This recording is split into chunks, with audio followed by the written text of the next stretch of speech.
자, 드디어 2024년 경감승진 시험이 이제 치러졌고 저는 이 시간에 행정법을 이제 기출해설 영상을 올려드리러 왔습니다.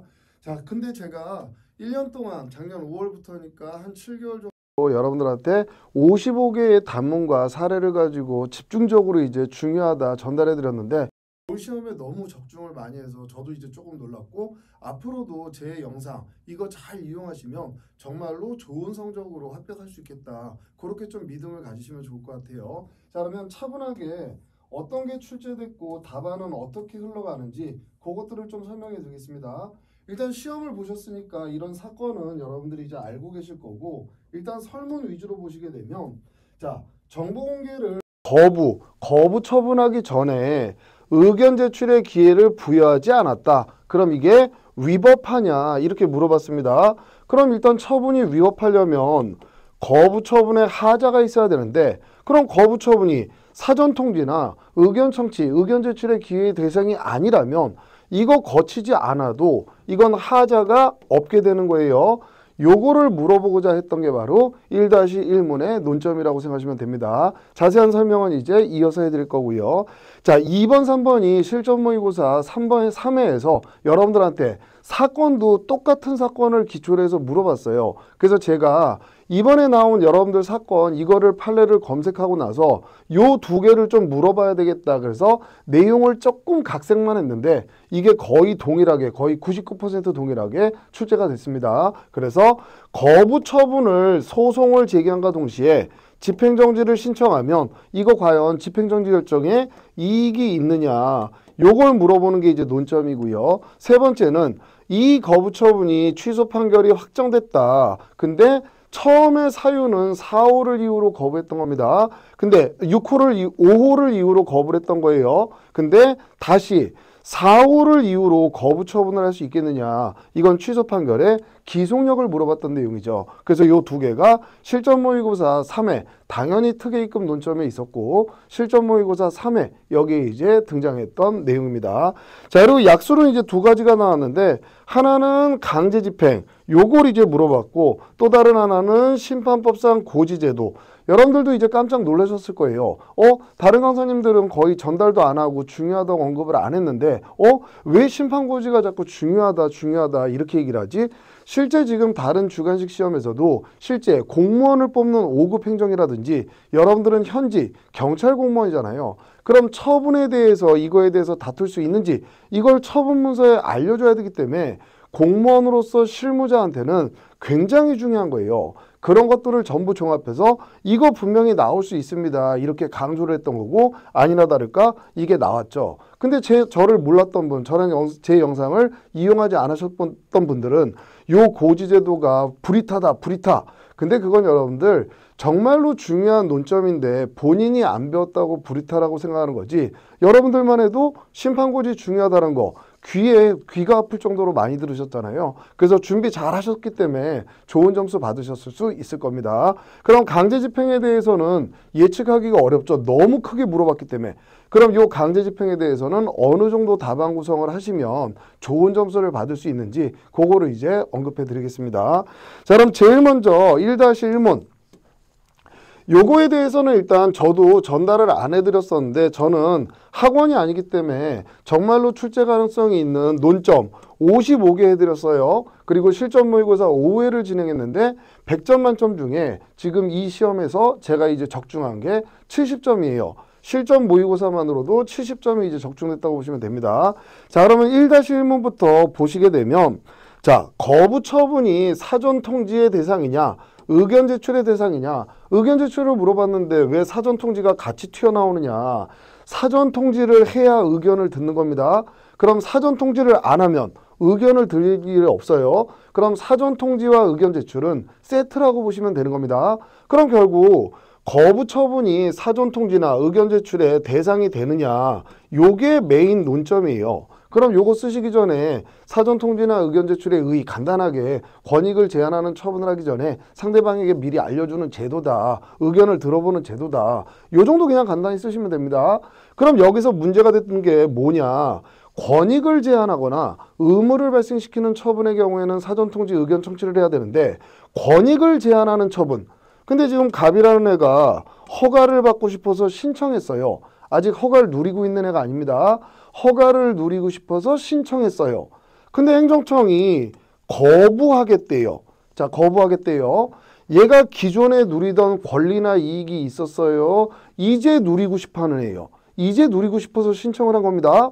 그러니까 우리 판례는 이 거부는 기존에 누리고 있는 권익을 제한하는 게 아니기 때문에 거부 처분은 사전통지나 의견 청취의 대상이 아니다. 이렇게 본단 말이에요. 그럼 학설은 아니 기대이익도 있으니까 긍정하자. 아니다. 기존의 권익을 제한하는 게 없다. 부정하는 입장. 판례. 부정하는 입장. 검토. 부정하는 입장. 그럼 절차의 하자가 있어요? 절차의 하자가 없어요? 절차의 하자가 없는 걸로 끝나는 겁니다. 그냥 적법한 처분이다 이렇게 끝나는 거예요. 근데 간혹가다 만약에 긍정하고 싶다 나는 그런 분들은 이제 거의 없겠지만 판례대로 쫓아가시겠지만 긍정하는 입장이라면 이거 사전통지의 대상이다. 의견 청취의 대상이다. 긍정하는 입장으로 만약에 검토를 했다면 그때는 이어져서 절차상의 하자가 처분의 독자적 위법 사유가 되느냐 요 논점으로 이어지는 게 논리적으로 이제 맞습니다. 그리고 난 다음에 독자적 위법성을 인정하니까 위법하다고 보겠다. 이렇게 쓰셨다면 검토해서 긍정하는 입장으로 쓰셨다면 절차상 하자의 독자적 위법 사유 요 논점까지 이렇게 쓰시는 거예요. 그럼 이건 실제로 점수가 20점 이상은 돼야 됩니다. 근데 만약에 본인이 쓰시겠다면 이걸 막을 방법은 없죠. 논리적으로 공부를 아주 잘하신 겁니다. 근데 이 문제의 취지 자체는 거부가 사전통지의 대상, 의견 제출의 대상이 아니라는 우리 판례 입장을 알고 있느냐 그거를 주되게 물어보려는 취지였던 것 같아요. 자, 근데 이제 어떤 강사님이 이거 문제 해설하면서 이거는 아무 언급도 안 하고 이거는 아무 언급도 안 하고 아니, 의견 제출 안 거쳤으니까 절차의 하자가 처분의 독자적 위법 사유 아니냐 요것만 이제 해설을 했대요. 그 강사님은 제가 볼 때 실력을 정말 의심할 수밖에 없는 거예요. 일단 절차의 하자가 있어야 무슨 하자가 독자적 위법이 되느냐 이렇게 흘러가겠죠. 요것만 썼다면 그건 기본적인 전제 자체를 놓쳤기 때문에 그냥 아웃이라고 보시면 됩니다. 그래서 1-1번은 저도 여러분들한테 준비를 미처 못해드렸지만 요 정도 어찌됐든 공부하신 분들은 다른 교재를 가지고 일단 공부를 했다는 걸 전제니까 요걸 쓰시는 거지 곧바로 요것만 쓰시면 그거는 논점 이탈이라고 생각하시면 돼요. 가서 이것만 써도 된다 이런 강사님한테 뭐 하면 또 말도 안 되는 걸로 억지 부릴 수 있으니까 그냥 여러분들 스스로가 이해되면 아 그렇구나 이걸 먼저 써야 이게 메인 논점이구나 그거를 알고 계시면 됩니다. 자 이제 놀랍게도 자 설문 1-2번 3번 이게 실전 모의고사 3회 2번 3번하고 똑같아요. 그래서 우리가 실전 모의고사에서는 뭐라고 물어봤느냐 거부 처분에 대해서 취소소송을 제기했다. 소송 계속 중 잠정적으로 취할 수 있는 수단이 뭐냐. 그래서 제가 여러분들한테는 거부 처분 집행정지 결정에 이익이 있느냐 없느냐 견해 대립 쓴 다음에 없다. 이렇게 이제 보시는 거고 그럼 민사집행법상 가처분 이걸 인정할 거냐 인정 안 된다. 근데 이제 어떤 분들은 요걸 썼으면 가산점을 줄려나요? 그건 제가 모르죠 여러분들. 채점자가 가산점을 주면 주는 거고 안 주면 안 주는 건데 이렇게 빡빡한 굉장히 치열한 시험에서 자칫 채점자가 가산점을 줬기 때문에 오히려 불합리한 결과가 나올 수도 있는 시험 그런 경우라면 채점자가 그렇게 쉽게 가산점을 주기는 어려울 것 같습니다. 어찌됐든 우리는 두 개를 다 훈련시켜 놨는데 요게 등장했으니까 또 15점짜리죠. 요거 잘 썼으면 여러분들 좋은 점수 받으셨을 거고 잘 썼을 거라고 믿습니다. 그리고 이 3번도 제가 낸 모의고사를 그대로 갖고 왔는데 처음에 다른 사유를 이유로 거부했다. 취소 판결 확정됐다. 다른 이유 6호를 가지고 다시 거부할 수 있는가. 올해 시험하고 똑같죠. 똑같죠. 정말로 여기 있는 모범 답안 그대로 여러분들 쓰셨을 거고 좋은 점수 거의 만점에 가까운 점수를 받으셨을 겁니다.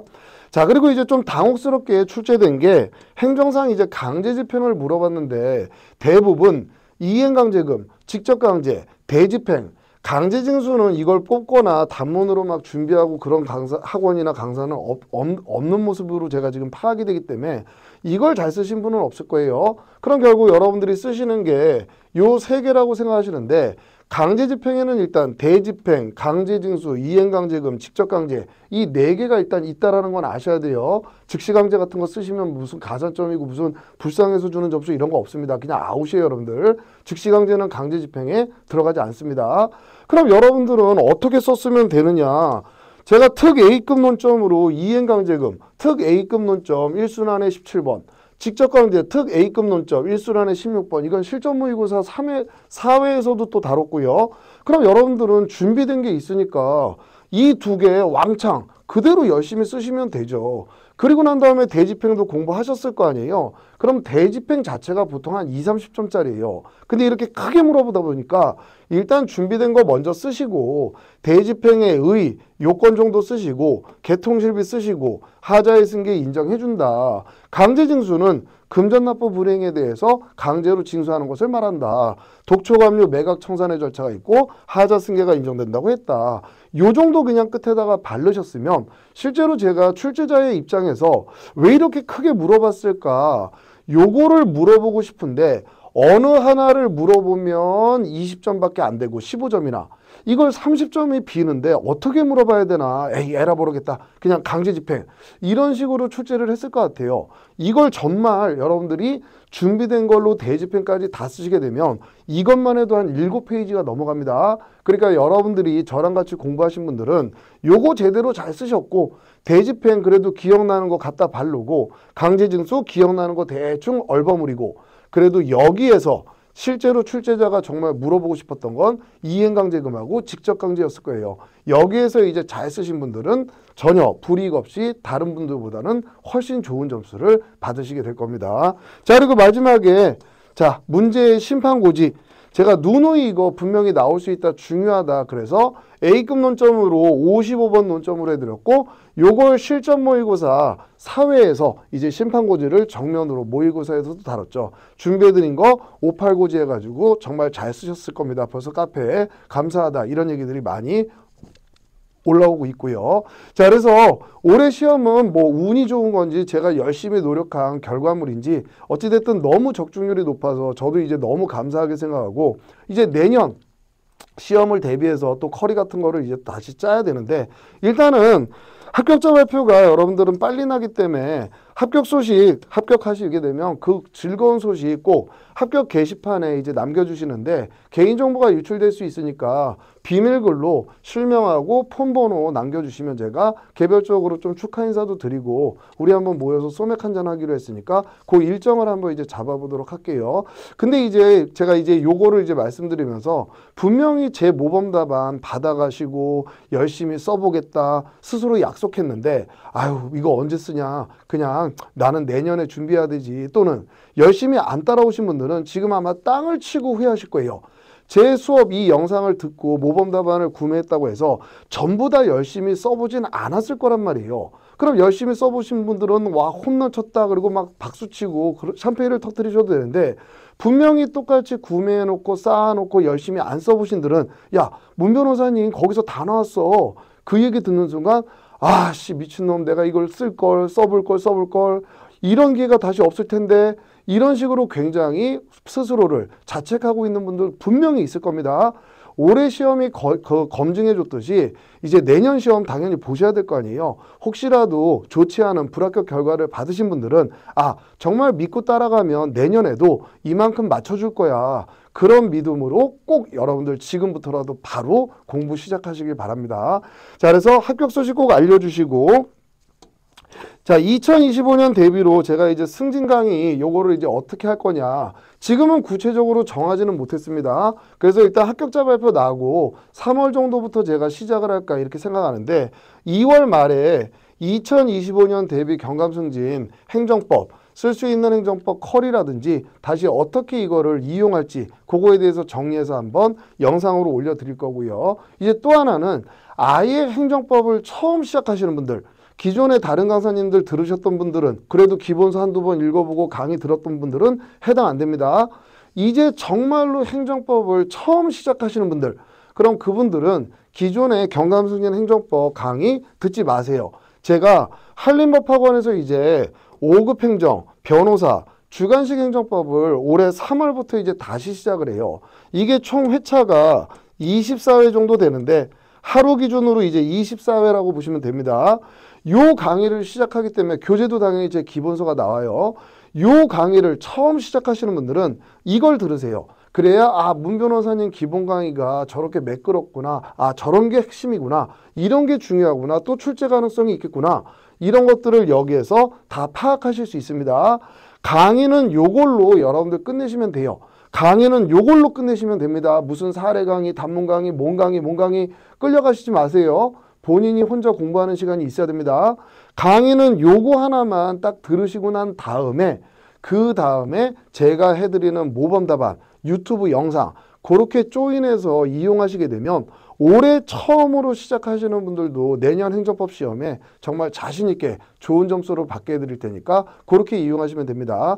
이런 것까지 이제 다 포함해서 2월 말에 제 행정법 커리큘럼 이런 것들 소개하는 영상을 다시 올릴 테니까 그때까지 여러분들 잠깐 이제 기다려 주시고 이제 합격자 발표 날이 오니까 혹시 불안하신 분들은 그래도 겸손하게 좀 합격시켜 주세요. 그렇게 기도하는 마음으로 합격자 발표일까지 잘 좀 겸손하게 기다리시면 좋은 결과 있으실 겁니다.